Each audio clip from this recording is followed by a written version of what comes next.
Family history can be painful. That's why many families often choose to leave the past in the dust.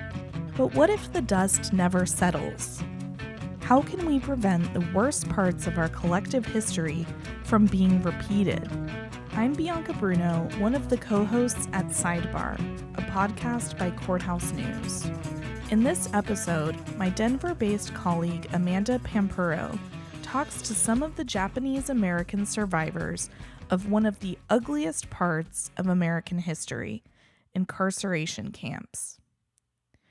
You may have heard the 10 West Coast prison camps Japanese Americans were sent to after the attack on Pearl Harbor, called internment camps.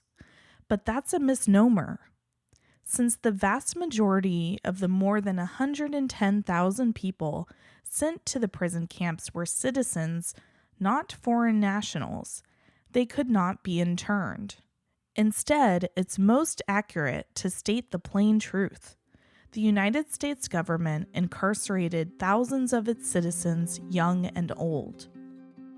Just children when uprooted with their families during World War II, the survivors of Colorado's Amache incarceration camp on the edge of the Dust Bowl were left to make sense of what happened to their families while their parents wanted to move on. The next generation of Japanese Americans, the grandchildren of prison camp survivors, are now working to make sure their family's history and legacy are not left in the dust. Here's Amanda with the story.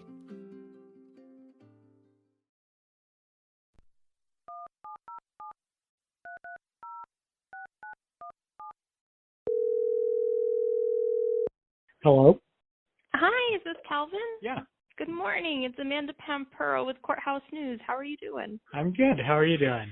Well, is the remediation going okay? Yeah, they're cleaning the carpets right now.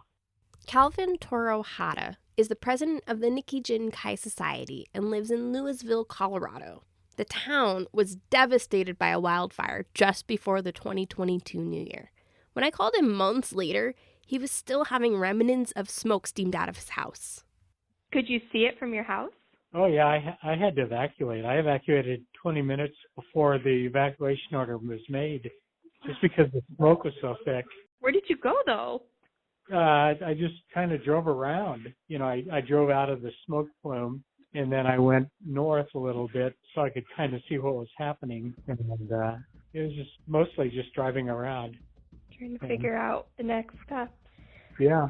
As I said in my email for Courthouse News, I'm looking into a story about Amache, sort of in the context of it becoming a national park, but also because it's an important time in history, and I love any story that allows me to help people tell their story.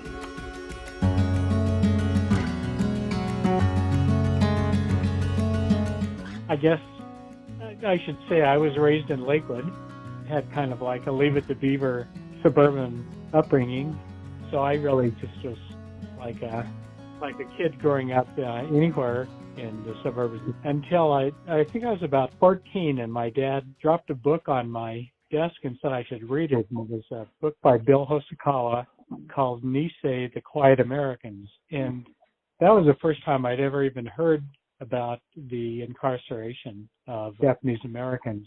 And I think that the reason he wanted us to be raised like any other white kid was because he had experienced a lot of anti-Japanese racism when he was growing up.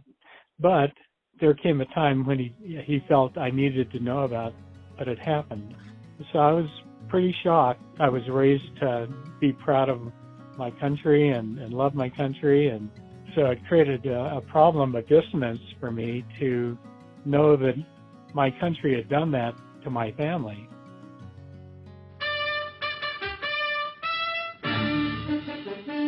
On December 7th, 1941, Japan, like its infamous Axis partners, struck first and declared war afterwards.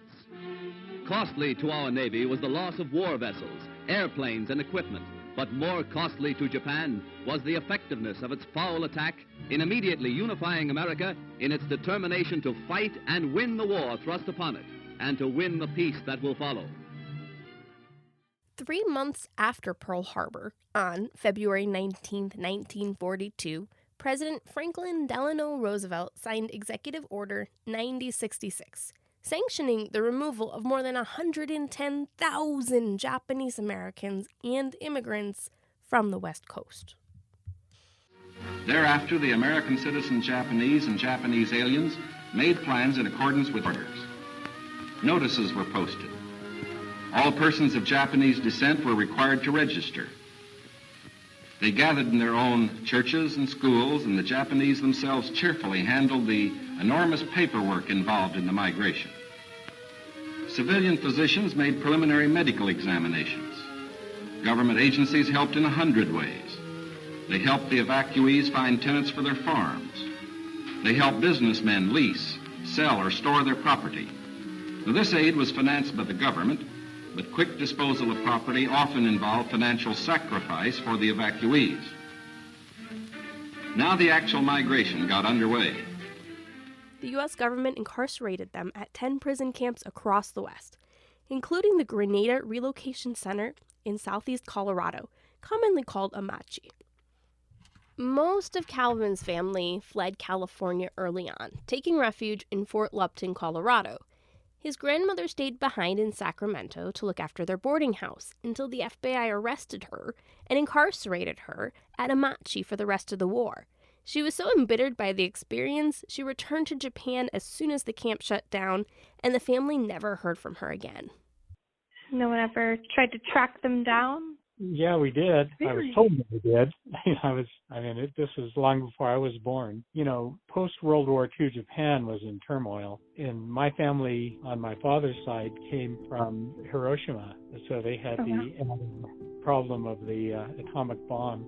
Yeah, they just never ever heard from her again.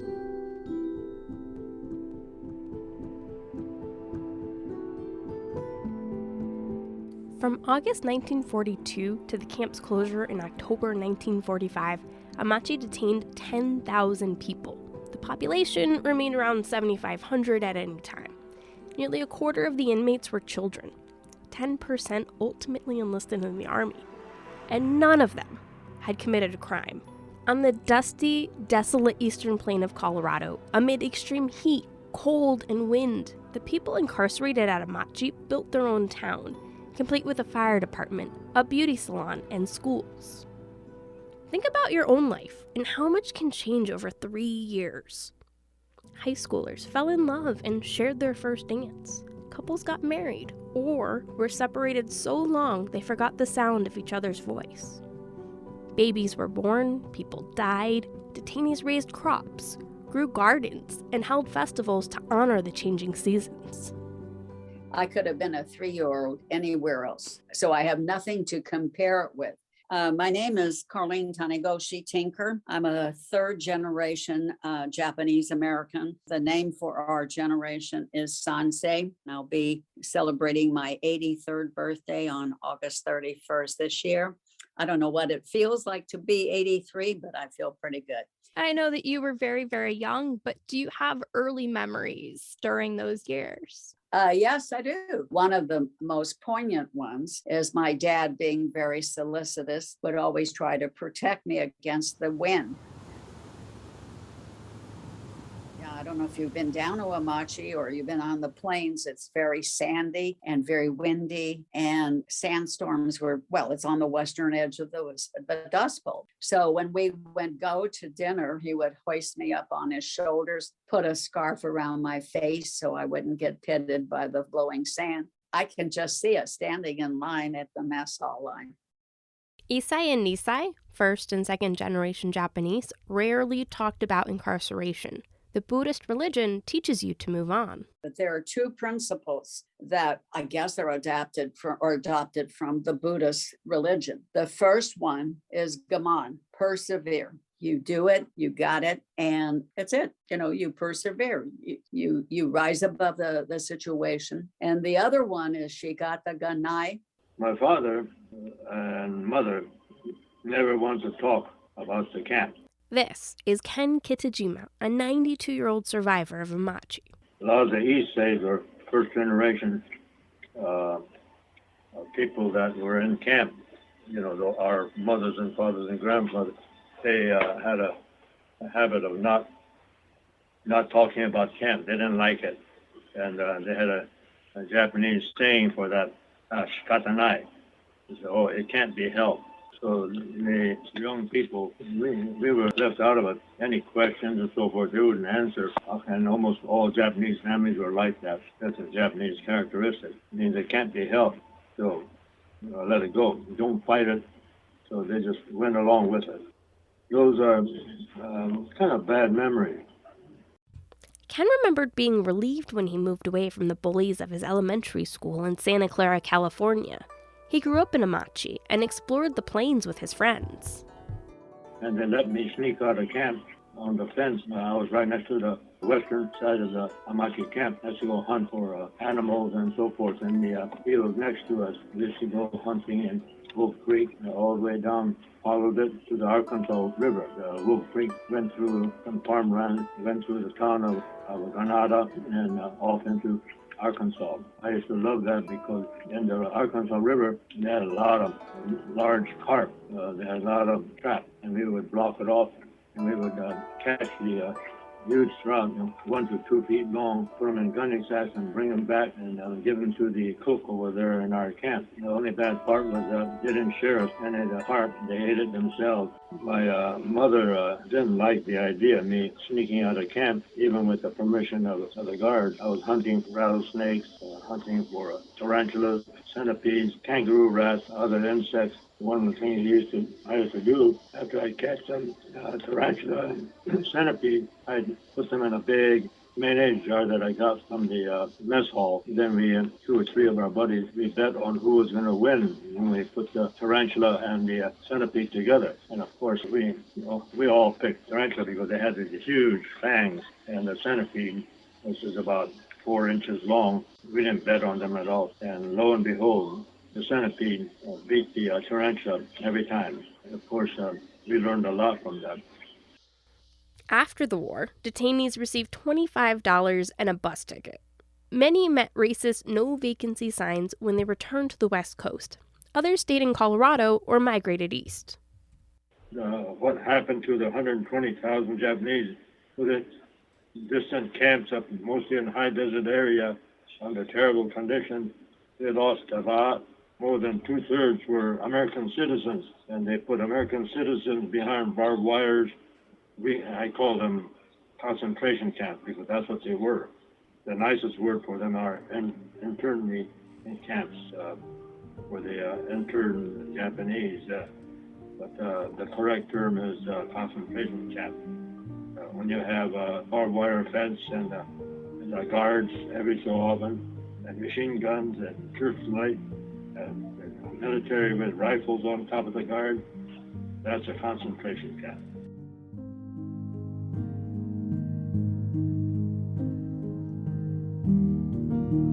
While the parents of Japanese prison camp survivors wanted to leave the past behind, the most recent former presidential administration dusted off the racist policies and legal decisions which kept the camps open.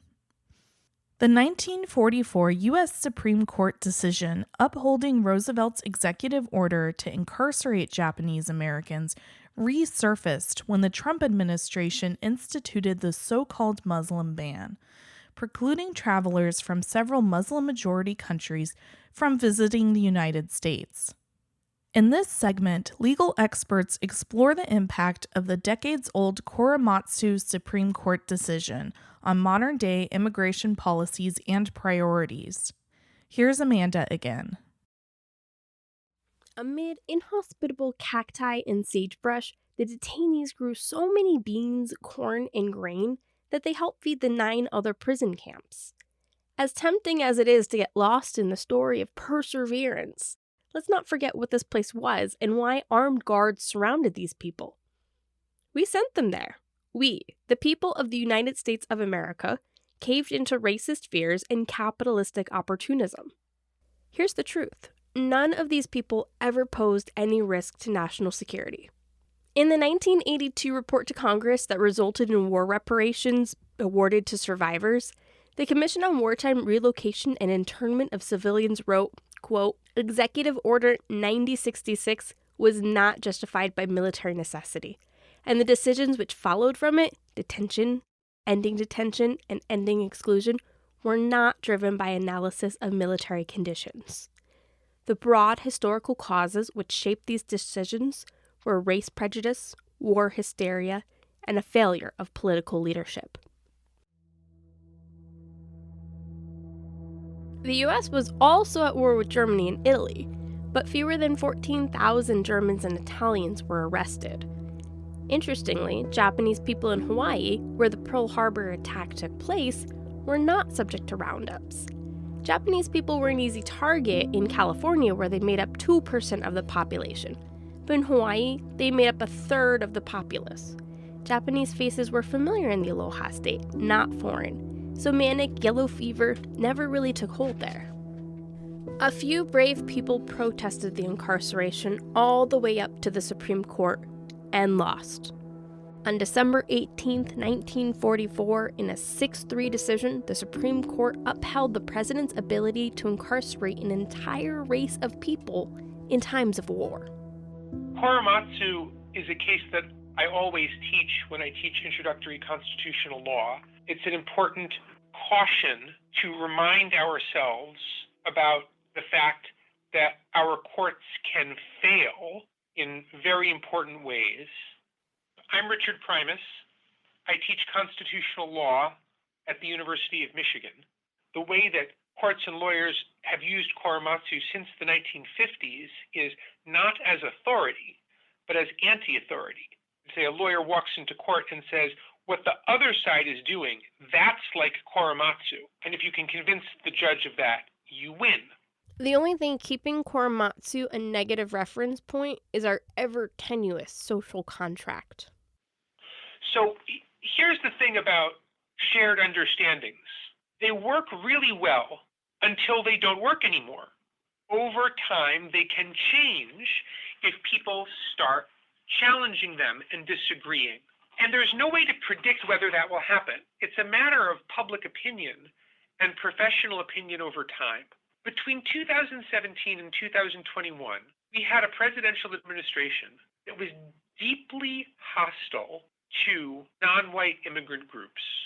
If we have more administrations like that and more government lawyers who are called upon to represent that set of views, there's nothing that says that sometime in the future, what's now a shared understanding that korematsu is toxic might not dissolve. But that could, of course, happen. Korematsu resurfaced in 2018 when the Supreme Court heard arguments on the Trump administration's travel ban against Muslim-majority countries. Up and down the campaign trail, Trump promised to ban Muslim immigrants and then penned an executive order that did exactly that, without the heated political rhetoric. When he first announced it, he said Muslim ban. He called me up, he said, put a commission together, show me the right way to do it legally. And what we did was we focused on, instead of religion, danger. The areas of the world that create danger for us. Hey, Donald. I know you don't actually write or read any of those boring papers, so let me explain to you what you did. You banned everyone from 7 Muslim countries from entering the United States. That was attorney Rudy Giuliani and The Daily Show's Trevor Noah, speaking in 2017. The Roberts Court upheld the travel ban 5-4. In her dissent, Justice Sonia Sotomayor said the majority opinion, quote, redeploys the same dangerous logic underlying korematsu and merely replaces one gravely wrong decision with another. Chief Justice John Roberts countered that korematsu has nothing to do with this case, distinguishing between the forced removal of American citizens and limiting entry for non-citizens. Chief Justice Roberts said something that sounded like an overruling of korematsu, and it was intended to be a signal so that everyone should understand that the court thinks that korematsu is terrible. And it was especially important for the Chief Justice to try to make sure that everyone understood that korematsu was terrible, because it was so easy in that case for people to say, hey, this thing that the government is doing, it smells kind of like korematsu. But technically, the Trump versus White case does not overrule korematsu. It can't, for this very simple reason. When you have a case in which the government wins, that case can only be overruled in a later case where the government loses.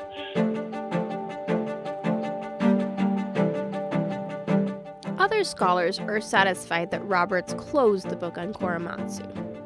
I think korematsu was overturned in Trump versus White. I'm Gabriel J. Chen, a professor of law at the University of California Davis School of Law, and I write about Asian American legal history, criminal law, immigration, things like that. They said, we're overruling. Okay, and I think that's great. I'm glad they overruled it. But they reveal themselves in what they do. So they say racial classifications are suspect and subject to the most exacting scrutiny, the most rigid scrutiny. All right. But then they uphold the Muslim ban. So obviously, it's not a very rigorous test. For decades, Professor Chin studied how U.S. law limited opportunities for Asians. One thread in the nation's great tapestry of racist law. The key document, in my view, is the 1790 Naturalization Act. And I bought a copy of it on eBay 20 years ago from an old newspaper. It was signed by George Washington as president, John Adams as vice president, and Thomas Jefferson as Secretary of State. And it limits the privilege of naturalization to free white persons. This racial restriction remained in effect until 1952 in one way or another. You know, the founders of the country signed it in 1790, which was the first Congress. They're doing they're starting the basic framework of the government. And one of the first things that they do is say free white persons is who we want to make citizens. What is different today that would make it so something like the Japanese internment camp couldn't happen today? Are we a better country? Well, sure. Yeah, we're a better country. Of course we are. But could it happen today? Also, yes. So we don't have racial discrimination in immigration anymore, other than by application, other than in discriminatory enforcement. But the law itself is race neutral, and the law itself has largely race neutral results. There's no racial restriction on who can become a citizen, means of segregation. So I think there was a lot of racial discrimination. Racism as an attitude was in the sinews of the country, but then we changed the law, and I think the attitudes have changed a lot too. I think it takes a long time for a culture to change, and I don't think that racism against non-white racial groups has dissipated. But I think in 2022, we're talking about something different than we were talking about in 1954 or 1965. But I also think that these attitudes are there in many people, consciously or subconsciously, as with the Wuhan flu, the China virus, comes out under pressure. Economic pressure, social pressure, like the pandemic. In some people, it's still there.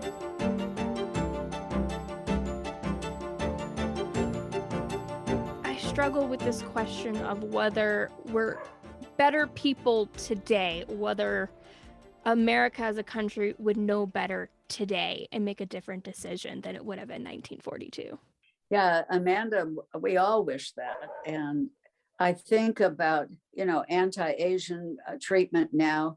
I don't live where that's happening, but like in San Francisco, Oakland, where older women, older men are being physically assaulted. I mean, that's just appalling. Carlene Tannegoshi-Tinker. Well, in recent years, we have, after 9/11, we have people who are Muslims are treated similarly. There were talks of rounding up people and putting them into camps. Look at the Mexicans at the border, they're trying to amass them into camps. So the story is, this is what happens when you have a group that has been misidentified as the enemy for no reason other than the fact that they look like the enemy, not for what they did. Time and time again, survivors and descendants recognize the shadows of the fear that led to their incarceration.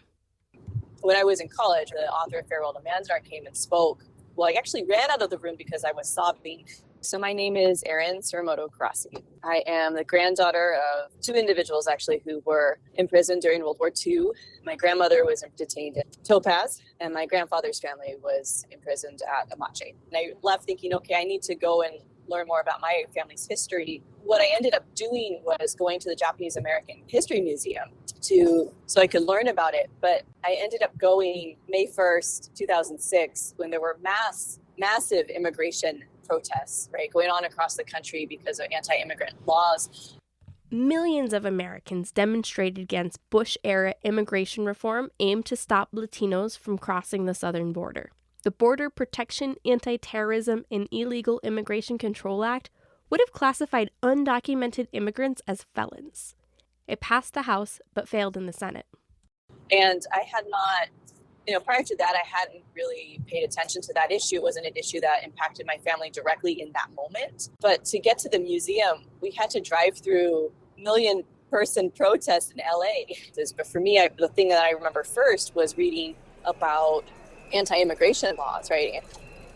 Or immigration laws in our country that were targeting Asian Americans. Right, starting with Chinese exclusion, gentleman's agreement, alien land law acts, Johnson Reed, all the way to the point, right, creating this environment to the point where something like internment could happen. And in that moment, right, as I'm reading about all these anti-immigrant laws, I could still hear the protest outside. And so for me, it was a moment of clarity that if I didn't want what happened to my own family to happen to another family, I needed to pay attention to what was happening with immigration and immigrant rights. I am curious, what do you think has changed between your grandparents' generation and your generation, where they wanted to bury this part of history and you are actively working to make sure that it's influencing the present day?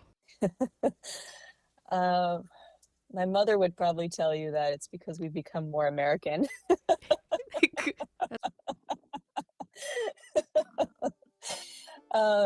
I think one of the things my sister and I are realizing, and I think my mother is starting to realize too, is that, we have the opportunity to heal from this.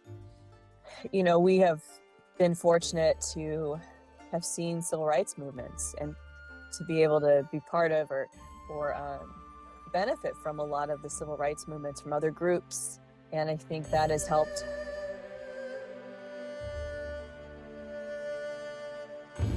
The next generation of Japanese Americans doesn't want to leave their history in the dust.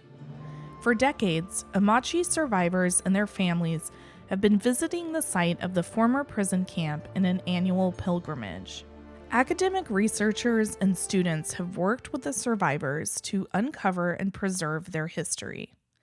Their work was recognized nationally this year, becoming the newest national park this past March. Amanda takes us on a visit to the site. The story of preserving Amache is just as important as how it came to be. If it weren't for a group of survivors who began making annual pilgrimages in the 1970s, if not for a group of high school students in the early 1990s, if not for a University of Denver archaeology class in the mid-2000s, this place would have long been buried beneath bramble, thistle, and thorn. My specialty is historical archaeology, and I've always really been interested in how people kind of live out their identity on a daily basis, in terms of what clothes do you wear and what house do you live in and what do you feed your kids. Professor Bonnie J. Clark teaches anthropology at the University of Denver. And especially when your identity is under siege, when those physical markers become something that people read, the fact that people were at this camp and they've been singled out for their ancestry, and yet they were bringing with them Japanese ceramics and they were building Japanese style and American style gardens. It just seems like such an amazing place to be able to follow this long-standing research interest of mine, while also providing, an amazing opportunity to my students to be able to work on a site that really mattered to people. And, you just don't often have archaeology being funded by the people who lived at that site.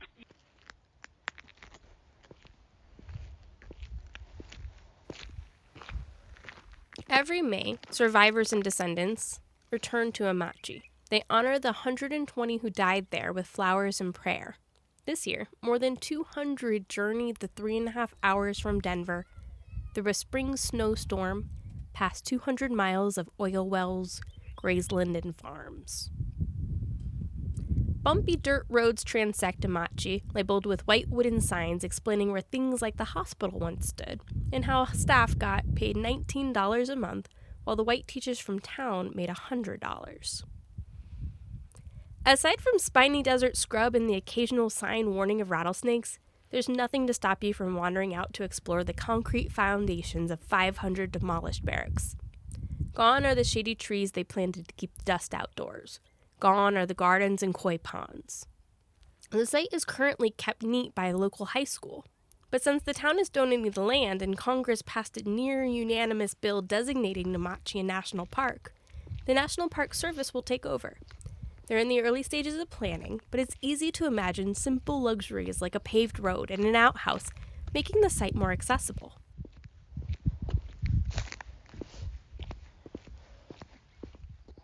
There's this huge group of people that, the national park system has the national park passports, right? Where you get a stamp at and I guess there's these different regional groups that try and one up each other, where they have, 16 members have every single they've visited all 424 national parks, right? And you have a stamp and all that stuff. I'm Mitch Homa from San Diego, California.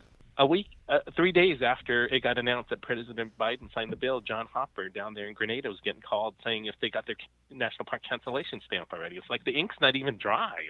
But he's gotten calls from like New Jersey and Pennsylvania and Florida where people wanting to come out and get their 424th stamp. So this is actually really fast.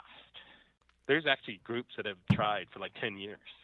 And so I certainly didn't think we were going to pass the Senate in the first shot. Why not? Because Congress can't get anything done nowadays. I just thought, I don't know, with everything going on, that there'd be a bigger, the Republicans wouldn't support a Democratic anything just because, even though it was a bipartisan bill, I don't know. I thought we were in for a long Senate fight.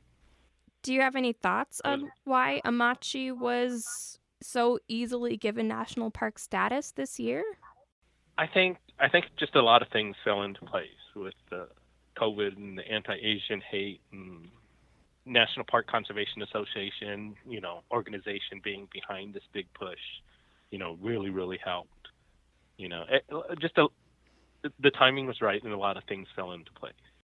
Let me ask, what does it mean to you that Amache is being named a national park? Why is that something that survivors and descendants have pushed for? This history was in the shadows for so long, and having it be a park really is an honor to the people who were there, and whether for the sort of dwindling number of survivors or for their descendants. And I think especially when I hear the descendants talk about it becoming a park, they just get so choked up about the honoring of their parents. For me as an archaeologist, the National Park Service is like part of their mission. The bedrock of their mission is they choose these places because they should be preserved for the generations, which means the idea that this site will be preserved in perpetuity is like a dream come true for me as an archaeologist.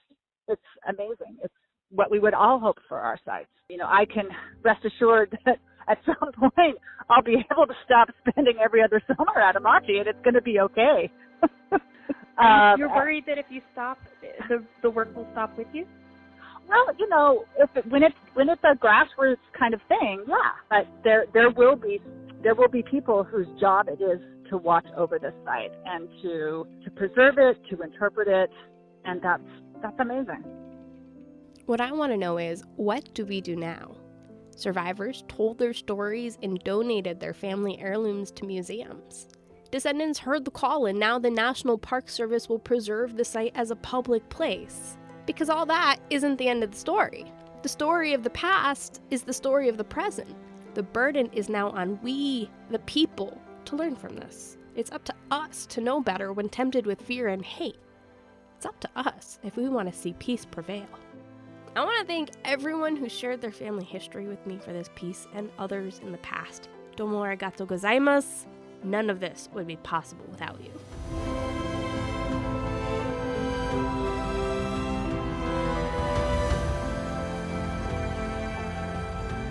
To read Amanda's story on her visit to Amache, visit courthousenews.com.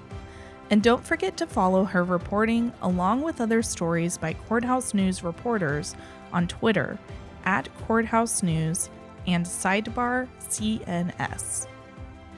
It takes constant work to ensure American history doesn't remain under layers of dust, creating distance between the racist policies of our past and allowing that unpleasantness to rear its ugly head. Thank you to the Amache families and experts for keeping the not-too-distant history alive in a time when there has been a resurgence of anti-Asian American hate crimes. And thanks to our listeners for tuning in.